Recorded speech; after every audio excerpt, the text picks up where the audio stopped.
goal, interestingly enough, was to be able to take Greek food from a culinary perspective out of the ethnic barrier that we placed it in as Greeks and put it into the mainstream so that Americans were able to identify with it.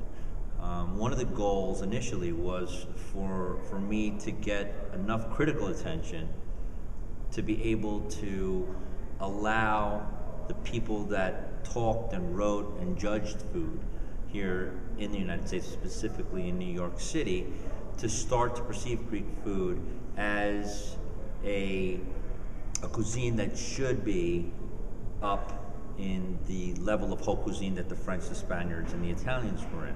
And we were able to do that. And I think once that happened, I started to switch the goal of taking my own personal celebrity to high places so that we can sort of communicate to the press and to the people what Greek food was. And I now try to take that same celebrity and communicate it on a somewhat simpler level to the masses. So the new goal has really been to take Greek food to the people.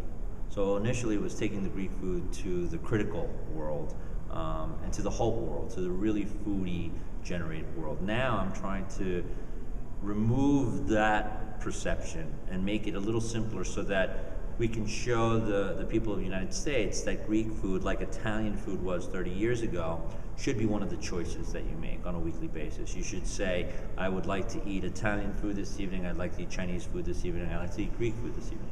And we're almost there. I think the difficulty with Greek food is we have a barrier of language. We have a barrier of alphabet.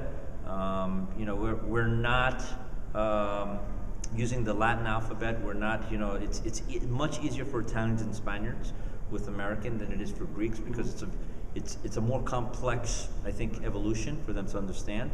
And Greece specifically, I think, is a little bit more complicated because we have such a fusion of cultures and cuisines in our country. We have everything from Africa to Turkish to French to European influences that fuse all of our food. So, the way I look at it is that, in the simplest terms, if we take Mediterranean cooking and we take Middle Eastern cooking and we fuse them together, you kind of get Greek cooking. And so the beauty of it is that we have spices and flavor profiles that are far-reaching and very deep. And the idea now is to try and take them and bring them and highlight them so that the American people could start to understand the beauty of our cuisine. But what are some steps that you think you can achieve that? Step one is the introduction of a food to a culture. Okay? Before you can stimulate someone about an ingredient, you have to stimulate them about a cuisine. That was my goal. Okay? It's impossible. You can't put the horse before the cart. It doesn't work that way. You have to tell people that you have to try this cuisine. You have to try and understand this food before they're going to try masticha, before they're going to try, scordalia or yogurt or Greek wine. You have to understand that there's a beauty in it, so that you can start to really educate. And with that education comes exploration. Also, and with exploration, you have these things, these growths. Right. Yogurt, as an example, is a very good example. Because 15 years ago, what kind of yogurt was on the market? Dannon, really garbage, we could say, right? 10 years ago, we started to see some type of yogurt come into the market that was much better, right? Today, yogurt, right, which is really known as a Greek product, is now being introduced as a Greek product. Right. Greek yogurt. And we're saying this is quote unquote Greek yogurt, right? This is a very significant step in my field, okay?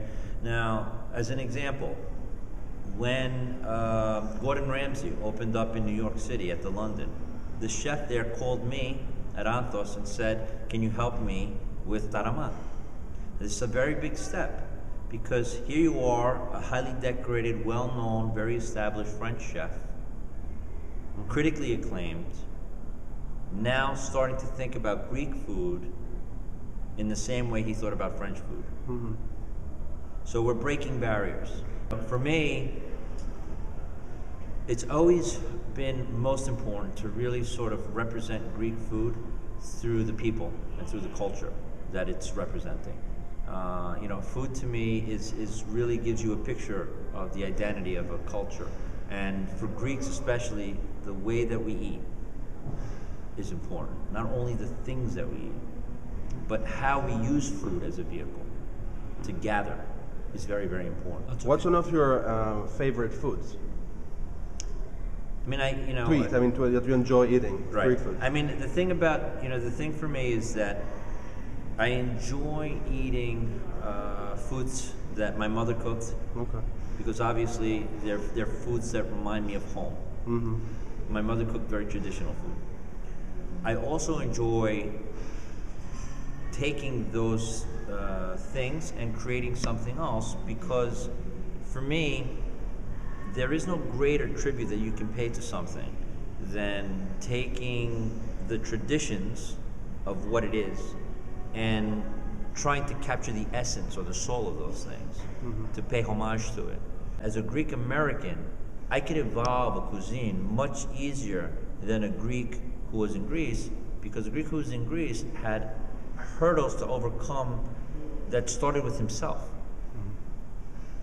So if scordalia is supposed to be made this way, well, it's very difficult to change that, right? But for me, it wasn't as difficult, because I said to myself, I'm being influenced not only by my upbringing within the Greek culture, but also my upbringing within the United States.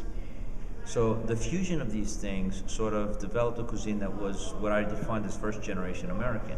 And first generation is a very interesting concept, because when you are born here in another country to parents who left a country that they loved, they take a picture of that country, they bring it with them, they put it on the wall. The picture never evolves. The country that they left does. Do you see this surge in the Greek cuisine in the U.S. To be something that, let's say, steady? Well, obviously, I'm going to stand in front of the camera and say that it's, I've been an advocate and a proponent of this being something that's going to become part of mainstream.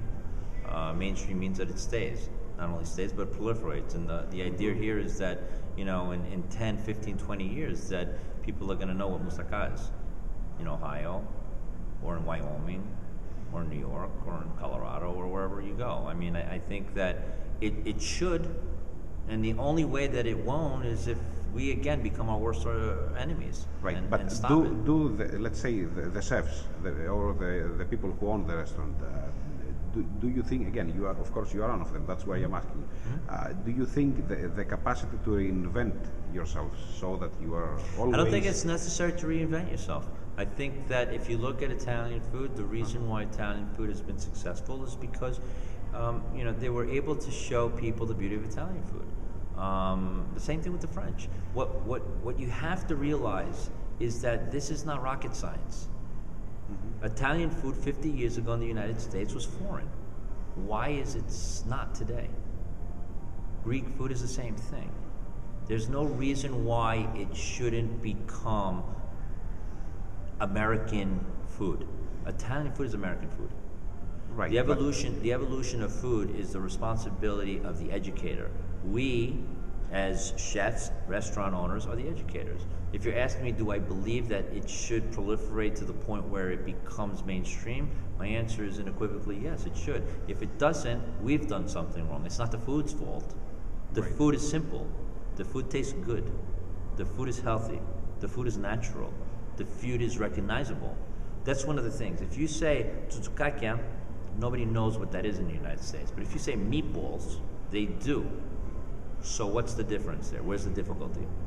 Right. If you say mabaldi, they don't know what that is. If you say sweet and sour eggplant, they understand what that is. It's not that we're using food that is not recognizable. And this is the thing that I couldn't understand when I first started in the kitchen, is that we're not using ingredients like the Asians do. Think about Japanese food. Could not be more foreign. Could not be more foreign. What is wasabi? I'm saying eggplant, garlic, tomato, onion. What do we use that's foreign? Nothing. It's the language, and it's us.